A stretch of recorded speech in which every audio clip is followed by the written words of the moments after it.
डोवाल साहब को ये सब पता था, ये मैं मान नहीं सकता। ऐसा मुझे कल लगता था। तुम्हारा जो देश है उसके दो टुकड़े कर दिए, उसका बुत टूटे ना टूटे उससे क्या फर्क पड़ता है। 1971 में शेख मुजीबुर रहमान ने डिक्लेयर करा कि ईस्ट पाकिस्तान अब बांग्लादेश बन चुका है। तुम क्या बच्चों वाली बात कर रहे हो। पाकिस्तानियों के गालों पे चप्पल नहीं पड़ते, अपनी औकात पे नहीं आते। यही कलमा वाला ड्रामा ये लोग कर रहे थे। हमारे जो इस्लामिक भाई हैं, साढ़े ते मुसलमान भरा हैं, इनके भरा ये घुस गए काबुल में, इनके भरा ने मार मार के सुअर बना दिया इनका। ये मेरे वर्ड्स नहीं है, ये शेख हसीना के वर्ड्स हैं कि हमें यहां पे ईसाई देश बनाना है, आप हमारे पाले में आ जाओ। शेख हसीना ने मना कर दिया, सारा मैटर तबाह हो गया। पाकिस्तान में बड़ी एक हैप्पीनेस, एक बड़ा खुशी का माहौल है पाकिस्तान में। ये कह रहे हैं कि साहब ये तो बहुत ही शानदार बात हो गई और बड़ा मजा हो गया, और ओए होए होए होए क्या चीज है यार। जिस बंदे ने पाकिस्तान के हिस्से करे थे उसका बुत तोड़ दिया, तो पाकिस्तानी खुशी मना रहे हैं। बेवकूफ हैं।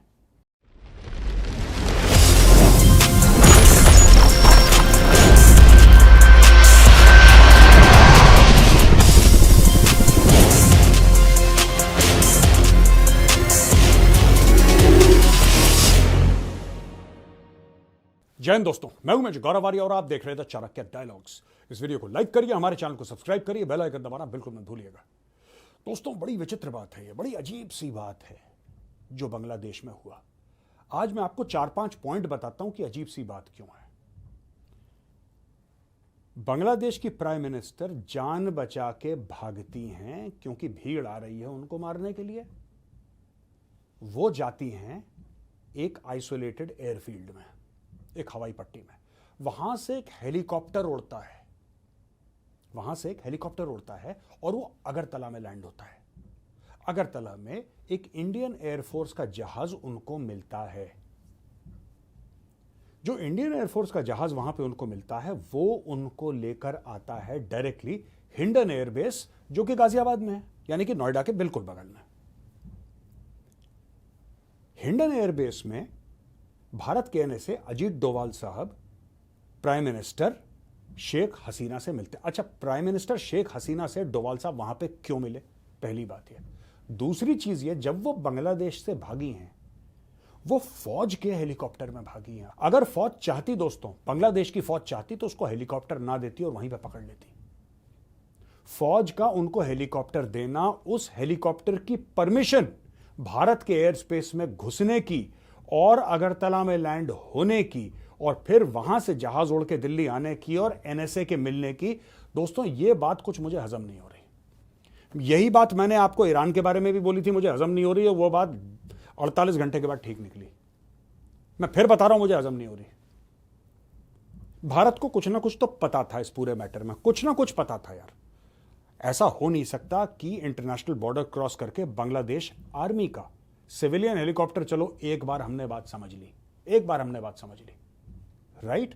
दोस्तों कम्युनिकेशन होता है और कम्युनिकेशन ये होता है कि बांग्लादेश से एक हेलीकॉप्टर आ रहा है मिलिट्री, हम कहते हैं आने, तो जैसे ही वो इंडियन एयर स्पेस में एंट्री करता है तो हाशिमारा एयरबेस 101 स्क्वाड्रन के 2 रफेल उसके आसपास उड़ना शुरू हो जाते हैं। बीच में हेलीकॉप्टर चल रहा है और यहां पे 2 रफेल चल रहे हैं उसकी सुरक्षा के लिए। जैसा मैंने बोला, अगरतला में लैंड करा, वहां से ट्रांसपोर्ट एयरक्राफ्ट टेक ऑफ करा इंडियन एयरफोर्स का, यहां पे लैंड करता है। यहां पे डोवाल साहब बात करते हैं।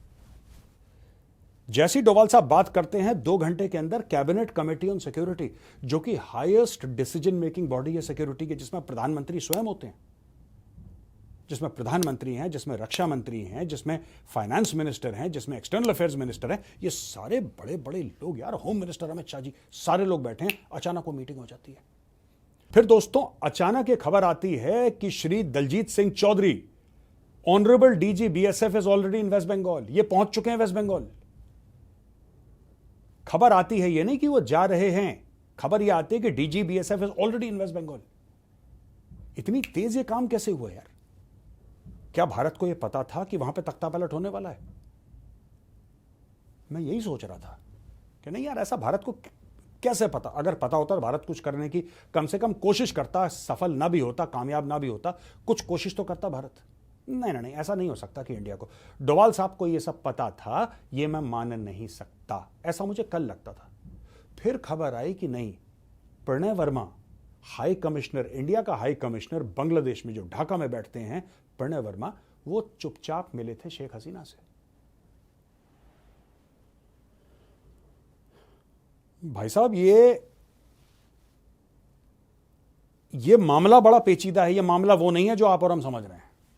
ये मामला है कुछ और मैं जानबूझ के कोई कॉन्स्पिरेसी थ्योरी यहां पे नहीं डालना चाहता, आपको ये बता के कि नहीं कुछ और एक साजिश है। लेकिन हां, ये भी बात है, जो प्रधानमंत्री हैं दोस्तों, वो मिले लेफ्टिनेंट जनरल जॉनसन मैथ्यू से। लेफ्टिनेंट जनरल जॉनसन मैथ्यू कौन है? Lieutenant general Johnson Matthew is integrated defence staff के चीफ। उनसे मिले। वो chief of army staff general Dwivedi से मिले। और इसके अलावा वो मिले रॉ के चीफ से और इंटेलिजेंस ब्यूरो के चीफ से। और ये सारी की सारी चीजें हो रही हैं। वहां पे पता लग रहा है कि BSF is on high alert. और जब मैं पता लगा रहा हूं अपने सूत्रों से, तो पता लगा कि आर्मी भी अलर्ट पे है, नेवी भी अलर्ट पे है, एयरफोर्स भी अलर्ट पे है। सबको बता दिया कि तुम सीधे हो जाओ, बिल्कुल अभी कुछ होने वाला है। कमर टाइट, नजरें सीधी, कुछ होने वाला है। अब दोस्तों क्या होने वाला है, जरा इसके ऊपर आज डिस्कशन कर लेते हैं, क्योंकि ये जो मैटर है ना बांग्लादेश का, ये वो है ही नहीं जो हम सोच रहे हैं, हम समझ रहे हैं। अच्छा, पाकिस्तान से रिएक्शन आ रहे हैं कि बड़ा मजा आया यार, बड़ा मजा आया। जिस आदमी ने, यानी कि शेख मुजीबुर रहमान ने, जिस आदमी ने पाकिस्तान के 2 टुकड़े करे, उस आदमी का स्टैचू, उस आदमी की मूर्ति, उस आदमी का बुत बांग्लादेशियों ने खुद तोड़ दिया। पाकिस्तानी खुश हो गए। हल्के लोग हैं दोस्तों, हल्की कौम है, सी कैटेगरी की बी ग्रेड कौम है। अरे उसके स्टैचू का, उसके बुत का टूटने से तुम्हें क्या फायदा? उसने तुम्हारा मुल्क तोड़ दिया बेवकूफों। तुम्हारा जो देश है उसके 2 टुकड़े कर दिए, उसका बुत टूटे ना टूटे उससे क्या फर्क पड़ता है? उसकी फौज तो पहले उसको धोखा दे चुकी है। तुम्हारे भंगड़ा डालने से क्या फर्क पड़ता है? 1971 में शेख मुजीबुर रहमान ने डिक्लेयर करा कि ईस्ट पाकिस्तान अब बांग्लादेश बन चुका है। 71 में और 75 में उसी की फौज ने उसकी हत्या कर दी, उसका मर्डर कर दिया। 1975 यानी कि आजादी के 4 साल के बाद उसी की फौज ने उसी का कत्ल कर दिया। यार तुम क्या बच्चों वाली बात कर रहे हो पाकिस्तानी? और बड़े ट्विटर पे जाकर बड़ा शेर बन रहे हैं कि ये हो गया और ऐसा हो गया और हमारा उनके साथ रिश्ता है कलमा वाला। जब तक पाकिस्तानियों के गालों पे चप्पल नहीं पड़ते, अपनी औकात पे नहीं आते, यही कलमा वाला ड्रामा ये लोग कर रहे थे जब अफगानिस्तान के अंदर तालिबान घुसे थे। यही पाकिस्तानी थे, यही पाकिस्तानी पंजाबी, यही मोटे लाहौरी, यही अपनी ऐसी की तैसी करवा रहे थे दोस्तों, जब ये कह रहे थे ओहो, वो भी अगस्त का महीना था, दैट वाज 15 अगस्त, ठीक है जी। ओहो बड़ा मजा आया, हमारे जो इस्लामिक भाई हैं, साढ़े ते मुसलमान भरा हैं, इनके भरा ये घुस गए काबुल में, इनके भरा, इनको बड़ा मजा आ रहा था कि हमारे भरा काबुल घुस गए। भरा ने मार मार के सुअर बना दिया इनका। और यही बांग्लादेश से, देखो मैं आपको बताता हूं दोस्तों, इसमें कई सारी स्टोरियां हैं बीच में, कई सारी स्टोरियां। भारत को क्या करना चाहिए मैं आपको बताऊंगा, लेकिन सबसे पहले हमने कल डिस्कस करा था चाइना का रोल। हमने मोंगला पोर्ट के बारे में बात करी थी, हमने तीस्ता रिवर के बारे में बात करी थी। कुछ समय पहले, 1-1.5-2 महीना पहले, शेख हसीना को पता था कि कुछ गड़बड़ हो रहा है। और दोस्तों इसमें अमेरिका का भी हाथ है। कहते हैं गोरा बंदा आया मेरे पास। अच्छा, ये 2 महीने पहले, 1.5 महीने पहले बता रही है Sheikh Hasina. She is saying about 1.5-2 months back, she is saying this and she says कि एक गोरा बंदा आया था और उसने बोला कि म्यांमार से कुछ जमीन लेंगे, कुछ हम बांग्लादेश से लेंगे और यहां पे हमें एक क्रिश्चियन कंट्री बनानी है। ये मेरे वर्ड्स नहीं है, ये शेख हसीना के वर्ड्स हैं कि हमें यहां पे ईसाई देश बनाना है। वो काहे के लिए बनाना है भाई? वो कौन था गोरा? शेख हसीना ने नहीं बताया, उसने ये बता दिया गोरा था। और गोरे ने यहां तक बोला है शेख हसीना को कि मैडम प्राइम मिनिस्टर आप हां बोल दो तो आपके चुनाव में और आपके रूलिंग में, इस पूरी प्रक्रिया में कोई नुकसान नहीं होगा आपको, आप सेफ हो, आप चिंता मत करो, आप हमारे पाले में आ जाओ। शेख हसीना ने मना कर दिया, सारा मैटर तबाह हो गया, सारा मैटर तबाह हो गया दोस्तों। और वहां पे ब्रेकआउट कर गई एंटी हिंदू राइट्स। जिसको काटो, जिसको जलाओ, जिसको मारो, ये बांग्लादेश में चल रहा है। अच्छा, आई एम सरप्राइज्ड। मैं एक और सवाल पूछना चाहता हूं, वहां पे इतने हिंदू मार दिए। मैंने एक बात नोट करी है कि 57 मुस्लिम कंट्रीज हैं, कहीं पे भी ढंग की डेमोक्रेसी नहीं है। मैं आपको बता रहा हूं, तो मैं ये जानना चाह रहा हूं आप लोगों से, प्लीज कमेंट में लिखिए। कोई बांग्लादेशी हैं वो भी कमेंट में लिखिए, जो पाकिस्तानी हैं, आपको लिखना आता है तो आप भी लिख दीजिए, नहीं लिखना आता कोई बात नहीं। सुनिए, मैं आपसे ये पूछना चाह रहा हूं यार कि क्या ऐसा है मैटर कि कोई भी इस्लामिक कंट्री में डेमोक्रेसी कभी ढंग से पनप नहीं पाई। और ऐसा क्यों है? ऐसा क्यों है, मैं ये जानना चाह रहा हूं। Even Indonesia which is the largest Muslim country, उसमें भी आई थिंक 60s में कू हुआ था। आज चाहे डेमोक्रेसी हो, तुर्की में आज चाहे डेमोक्रेसी हो, तुर्की में कू हो चुके हैं। पाकिस्तान का तो बेड़ा ही गर्क है, 4-5 बार पता नहीं कितनी बार मार्शल लॉ वाला आता है, कोई डिक्टेटर आता है, उनका कॉन्स्टिट्यूशन फाड़ के अपने जूते साफ करता है, डस्टबिन में फेंक के चला जाता है। बांग्लादेश में भी आपने देखा, बांग्लादेश में तो एक साल था 70s में, आई थिंक इट वाज 75 और 79, ऐसी कोई साल था, वन ऑफ द ईयर्स। वहां पे एक साल में 4 कू हुए थे, और एक बार तो एक हफ्ते में 2 बार हुए। ये मैंने कल कवर करा था। तो मैं ये कहना चाह रहा हूं कि वहां पे हो क्या रहा है दोस्तों। ये जो सारी बातें मैंने आपको समझाई हैं कि एनएसए साहब से मीटिंग हुई, फिर chief of army staff, raw के चीफ, आईबी के चीफ, ये अपने लेफ्टिनेंट जनरल जॉनसन वहां पे थे, और ये डीजी बीएसएफ का वहां पे जाना। ये भारत ऐसे एक्शन क्यों ले रहा है? भारत दोस्तों इसलिए एक्शन ले रहा है क्योंकि भारत को फिर वही 1971 का डर है। और डर क्या है 1971 का? भारत को 1971 का ये डर है कि वहां से फिर रेफ्यूजी भारत के अंदर आएंगे। और ये भारत के लिए बड़ी प्रॉब्लम है, क्योंकि बांग्लादेशी वैसे भी आते हैं, इनको आप रोक नहीं सकते। कभी पानी के अंदर से आएंगे, कभी ये जमीन के अंदर से निकल के आते हैं, कभी छलांग मार के आते हैं। कहीं ना कहीं से ये लोग रास्ता निकाल लेते हैं भारत के अंदर घुसने का दोस्तों, और ये फिर से आएंगे। और जिस दिन बांग्लादेशी आ गए भाई साहब, 2-4 करोड़ खड़े हो गए, आप क्या कर लोगे बताओ? बीएसएफ रोक लेगी उनको? भारतीय सेना रोक लेगी? सामने तो बच्चे खड़े कर देंगे, औरतों को खड़ा कर देंगे। मैं आपको बात बताऊं दोस्तों, अगर भारत के बॉर्डर पे, जहां पे अभी बीएसएफ खड़ी है और आर्मी को भी आपने बोल दिया कि आप भी तैयार हो जाओ, माना कि वहां पे फौजी खड़ा है बॉर्डर पे, और सामने से भीड़ आ जाती है, वो फौजी क्या करेगा? दोस्तों, मैं भारतीय सेना का जो फौजी है, राइट, अभी तो वहां पे बीएसएफ खड़ी है, लेकिन आर्मी को भी आपने बोल दिया कि आप तैयार हो जाओ। वहां पे अगर फौजी खड़ा है, मैं फौजी की मानसिकता से भली भांति परिचित हूं। अगर वो वहां पे फौजी अकेला खड़ा है और 1000 की भीड़ आ गई, वो भिड़ जाएगा, चाहे उसकी जान चली जाए। लेकिन दोस्तों, अगर सामने किसी ने 3 बच्चे खड़े कर दिए ना, 3 बच्चे खड़े कर दिए और औरतें आके खड़ी हो गई, वो फौजी कुछ नहीं कर पाएगा। आप समझ रहे हैं मैं क्या आपसे बोल रहा हूं? और यही होने वाला है वहां पे। यही होगा जिस दिन भीड़ आएगी, बच्चे और औरत सबसे आगे होंगे और मर्द होंगे 500 मीटर पीछे। और वो जो फौजी है ना, वो फौजी अपना हथियार बिल्कुल कोने में रख देगा। वो कहेगा मैं इनके ऊपर गोली नहीं चला सकता। इनको ये बात पता है, इनको ये बात पता है दोस्तों। तो दोस्तों, आज की तारीख में पाकिस्तान में बड़ा जश्न मनाया जा रहा है। पाकिस्तान में बड़ी एक हैप्पीनेस, एक बड़ा खुशी का माहौल है पाकिस्तान में। पाकिस्तान में ये कह रहे हैं कि साहब ये तो बहुत ही शानदार बात हो गई और बड़ा मजा हो गया, और ओए होए होए होए क्या चीज है यार, जिस बंदे ने पाकिस्तान के हिस्से करे थे उसका बुत तोड़ दिया। तो पाकिस्तानी खुशी मना रहे हैं। बेवकूफ हैं, बेवकूफ हैं, जाहिल कौम है, पता ही नहीं क्या हो रहा है। ठीक है, अभी तो गेम शुरू हुआ है यार, अभी तो गेम शुरू हुआ है। हमने क्या करा था? जो हमने अफगानिस्तान में करा था वही काम हमने अब बांग्लादेश में करना है। वो क्या काम है जो तुम लोग घुमा रहे हो ना अपनी बात कि वहां पे रॉ वाले पकड़ेगा? वो छोड़ो ना, रॉ वो पाकिस्तानियों छोड़ो। अभी बांग्लादेशियों का जख्म है, उस जख्म के ऊपर हरे हरे डॉलर का एक मरहम लगाया जाएगा। हरा डॉलर जो होता है ना, उसका मरहम लगाया जाएगा, और हरे डॉलर की मरहम से सब ठीक हो जाता है दुनिया में। हम तुम्हें दे दें, तुम हमारे बूट पॉलिश कर लो। कल शहबाज शरीफ आके दिल्ली में मेजर गौरव आर्या की चाकरी करे, अगर मैं शहबाज शरीफ को बोलूं कि ले इतने डॉलर, ठीक है।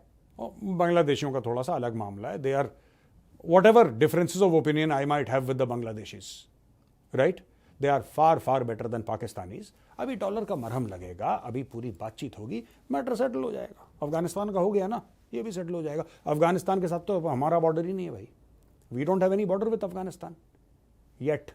सेटल हो गया ना मामला। तुम्हें गालियां दे रहे हैं, तुम्हारे ऊपर बम बरसा रहे हैं, हमें कह रहे हैं कि हबीबी ये तो हिंदी है, अल हिंदी, ये तो दोस्त आई हमारी, खुशियां मनाओ, दावतें रखो, हमारे दोस्त आई। ये हमें ऐसे ग्रीट करते हैं, हमें कहते तुम्हें कहते पाकिस्तानी आया, टट टट टट। ये तुम्हारे साथ हो रहा है। यही चीज जो अफगानिस्तान में हुई थी, यही चीज अब बांग्लादेश में होगी। तुम देख लेना, एंड में जीतेगा इंडिया। जो तुम खुशियां मना रहे हो, ये तुम्हारी लाहौरियों की आदत है, तुम मना लो खुशियां। दोस्तों, अब लेते हैं सवाल और जवाब। ये सवाल है प्रफुल्ल गमारे का ये कह रहे हैं साहब, many experts in India believe that the current situation in Bangladesh shows the radical extremist will take over the country considering future aggressions against India is the right time to expand chicken neck Siliguri. बिल्कुल यार, बिल्कुल कर दो एक बार। मैं बता रहा हूं आपको, हम लोग बहुत सोचते हैं धीरे धीरे धीरे धीरे, वो इंडियन माइंडसेट है, धीरे धीरे। बिल्कुल सिलीगुड़ी कॉरिडोर, चिकन विकन नेक बढ़ाओ, कुछ नहीं करेंगे, कुछ नहीं करेगा कोई, कुछ नहीं करेगा कोई, कुछ कर ही नहीं सकता। बढ़ा दो एक बार, कर दो एक बार, बाद में देख लेंगे। हाँ, सब हो जाता है यार। वीर भोगे वसुंधरा, राजपुताना राइफल्स का मोटो है ये, वीर भोगे वसुंधरा। कर दो एक बार। Jaideep Singh, Sheikh Hasina fled from Bangladesh as we have now relations worsening with China and finally she has resigned now. India's land border is surrounded by Chinese puppet government from all sides. Recently, Pakistan Air Force started training in China with stealth fighter jets, so .5 front in India can activate anytime with war coming, and how can we fight and win this war? Jaideep Singh, ये तो मैं बहुत time से कह रहा हूँ कि China के साथ लड़ाई होगी आपकी, आज नहीं तो कल, नहीं तो 5 साल, नहीं तो 10 साल में आपका और चीन का टकराव होगा, ये लिख के रखो। इसीलिए बहुत ज़रूरी है, इसीलिए बहुत ज़रूरी है कि जो 1.9 पे हम लोग अटके हुए हैं ना जीडीपी के, बजट, मेक इट 3.5। मैं बता रहा हूं आपको, 3.5 का बजट आप रखिए, और अगर बहुत ज़्यादा आपको लग रहा है कि नहीं बिल्कुल तवज्जो देनी देनी है आपको फौज को, तो 4% भी करो, कोई दिक्कत नहीं है। आपको करना पड़ेगा, आप टाल दो इसको, कोई बात नहीं, आप टाल सकते हो तो टाल दो, लेकिन इससे होने जाने वाला कुछ नहीं है, नुकसान देश का ही है। इसीलिए ये लड़ाई होगी। बात सिर्फ ये नहीं है कि अब बांग्लादेश से भी सराउंडेड है, इससे भी सराउंडेड है। बात यह है कि आपकी लड़ाई होगी, और आपकी लड़ाई चीन से होगी, और आज नहीं तो कल, नहीं तो 5 साल के बाद होगी होगी, ये बात तय है। तीसरा सवाल है आर सचिन का, ये कह रहे हैं मेरा सवाल है कि हम एवैक्स क्यों नहीं ऐड कर रहे, airborne warning and control systems की शायद बात कर रहे हैं। We have our own technology of Netra and still we have only 5 well Pak have 9। Don't you think Pak is preparing for? यार देखो ना, ऐसी बात नहीं है, आप लोग को ना ऐसी गलत डेटा आप लोग, ये पाक हैज़ 9, ये सब पुराने जहाज़ों पे छतरी वतरी लगा के चाइना इनको देता रहता है। पाकिस्तान के पास $500,000 नहीं है कि अपनी सर्विसिंग करवा ले। आप कह रहे हो उन्होंने 9 एवैक्स, ओ भैया पुरानी चाइनीज टेक्नोलॉजी है, फूकी पुरानी, don't take it seriously. We are making the best in class stuff. हम में और पाकिस्तान में ज़मीन आसमान का फ़र्क है, वो हमारे सामने भिखारी भी नहीं है। I am being very honest, मैं मजाक नहीं उड़ा रहा किसी देश की, जबकि पाकिस्तानी चाहते हैं मैं उनकी मजाक उड़ाऊँ। I am not making fun of them, I am actually telling you, ये सिर्फ गिनती के 9 होंगे पाकिस्तान के, actually they are not even 1 और 2 प्रॉपर। इनका बेड़ा गर्क है यार, इनको चाइना सपोर्ट ना करे, इनके पास छतरी नहीं है बारिश से बचने के लिए। क्या बात कर दी आपने। दोस्तों यहाँ पे वीडियो खत्म होता है, अगर पसंद आए तो उस वीडियो को लाइक जरूर करिएगा, हमारे चैनल को सब्सक्राइब करिए, बेल आइकन दबाना बिल्कुल मत भूलिएगा। जय हिंद, वंदे मातरम, भारत माता की जय।